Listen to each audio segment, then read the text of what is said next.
I'm back.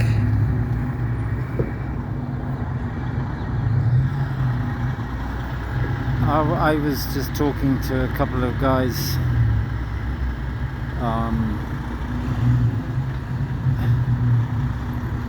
One said he was Ukrainian, but he'd lived all his life in Russia and in Moscow. He was Ukrainian, but he had a Russian passport, I think because he'd lived all his life in Moscow, and he was at a demonstration about 6 weeks ago or somewhere in Moscow, and he flew he left the country. I'm not sure why, but he went to Turkey, and then I think in Turkey he posted something on his Instagram page, and when he was living in Moscow, he was living with his uncle, who is like a chief of police in Moscow. And his uncle presumably reliably informed him that if he went back to Russia, he would be put in jail. So now he's here, and he's going to try and cross illegally into the United States. He and his friend, he claims he was beaten up in jail in Moscow and then released.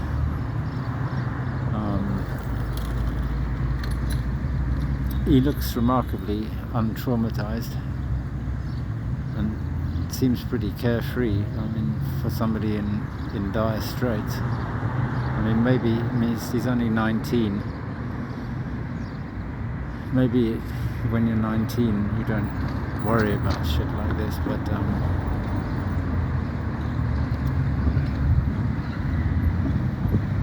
wow, this rock vibrates when cars go over that.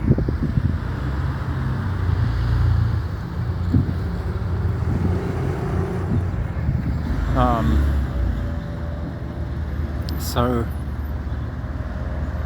they've got some, sounds to me, harebrained scheme to try and cross the border here. I told him I wouldn't try it. I told him I thought his best chance is if he can't get to the United States, can't get asylum from the US system.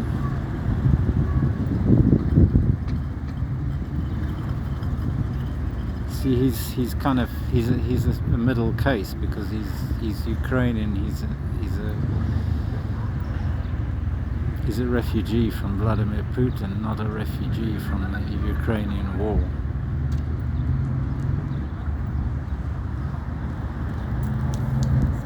And this whole doesn't really make a lot of sense, but the United States government is pumping Ukraine full of weapons to prolong the war, because they sure ain't doing it to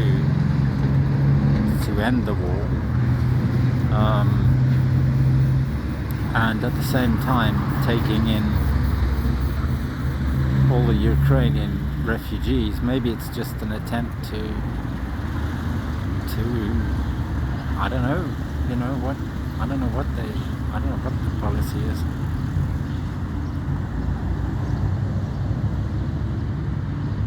And I can imagine kids are frustrated because, so far as they see, the only viable opposition candidate is in jail, and Putin and Medvedev have been in power for 20 years and it doesn't look like it's going to change, and things aren't getting any better, and if they protest they get locked in jail, so they don't know what else to do.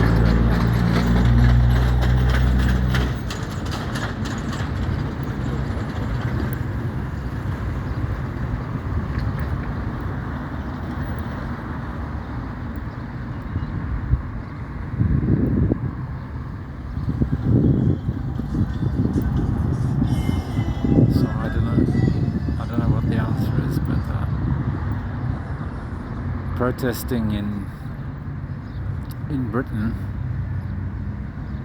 well, I mean, maybe it's my fault for never going on protest, but I never did. But I did see that when 1 or 2 million people went out in the streets of London to protest against the invasion of Iraq before it happened, that it still happened. I suppose all they were really protesting was that Britain didn't go in with the United States.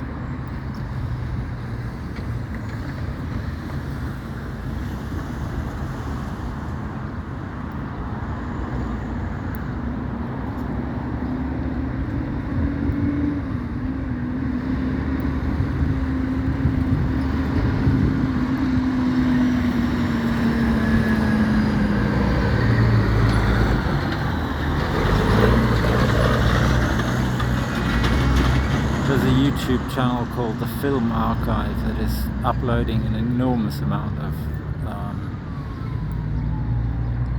all sorts of interesting films from and large sections of C-SPAN output from the 90s.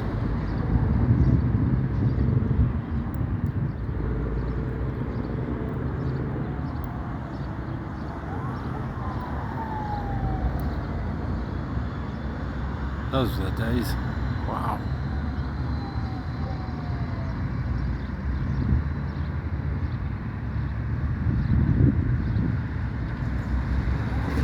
So anyway, I just told these guys, I said that I thought the best thing that they should do is, since they're in this kind of borderline case, is to apply for Mexican.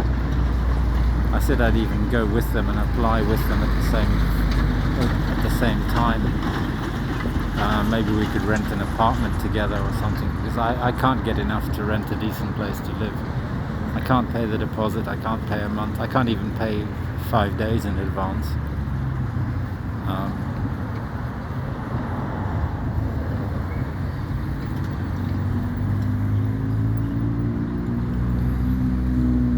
So I thought maybe if they wanted to stay, apply for some kind of permission to stay in Mexico until they can get some asylum from the United States,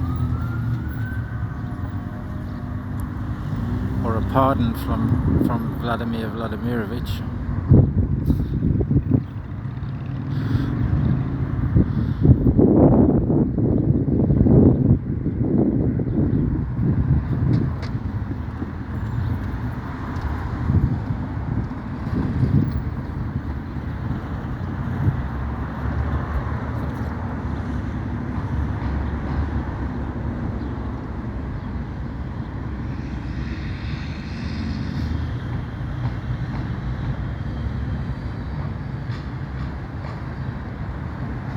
Maybe there aren't enough interesting TV programs in Russia.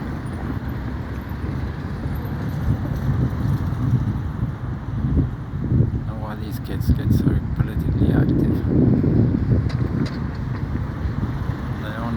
When I was 19, I was too busy trying to learn to program computers to be bothered about any of this shit.